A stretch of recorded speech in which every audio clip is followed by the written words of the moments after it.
नळदुर्ग नगरपालिकेच्या निवडणुकीत नगराध्यक्ष पदासाठी भाजप शिवसेना शिंदे गट युतीकडून बसवराज उर्फ आप्पा धरणे यांनी आपला उमेदवारी अर्ज दाखल केला आहे। 17 नोव्हेंबर रोजी विविध पक्षांच्या उमेदवारांनी अर्ज दाखल करण्यासाठी मोठी गर्दी केली होती। नळदुर्ग नगर परिषद निवडणूक नगराध्यक्ष पदावरून सुरू असलेला भाजपातील तिढा अखेर संपुष्टात आला आहे। गत काही दिवसात झालेल्या सलग बैठका, चर्चा आणि नेतृत्वाच्या विचार मंथनानंतर बसवराज आप्पा धरणे यांच्या नावावर शिक्कामोर्तब केले।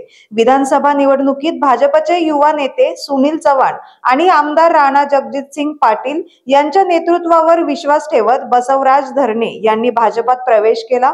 त्यांच्या कार्याची दखल घेत आमदार राणा जगजितसिंह पाटील यांनी नळदुर्ग भाजपा शहराध्यक्ष म्हणून निवड केली होती।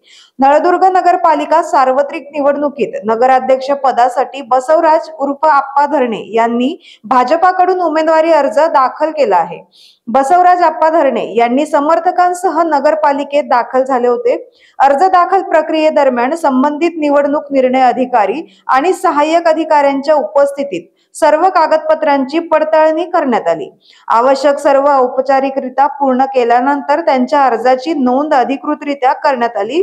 वरिष्ठ नेतृत्वाने निष्ठा, स्वच्छ प्रतिमा आणि जिंकण्याची क्षमता या तिन्ही गोष्टी लक्षात घेऊन बसवराज आप्पा धरणे यांच्या नावावर शिक्कामोर्तब करण्यात आले। उमेदवारी अर्ज दाखल करताच भाजपाचे धाराशिव जिल्हाध्यक्ष दत्ताभाऊ कुलकर्णी, भाजपाचे प्रदेश कार्यकारिणी सदस्य नितीन काळे, भाजपाचे युवा नेते सुनील मालक चव्हाण यांची बसवराज धरणे यांनी सदिच्छा भेट घेऊन आशीर्वाद घेतले। कार्यकर्त्यांनी फटाक्याची आतिषबाजी करीत मोठा जल्लोष केला। प्रतिनिधी सतीश राठोड, नळदुर्ग।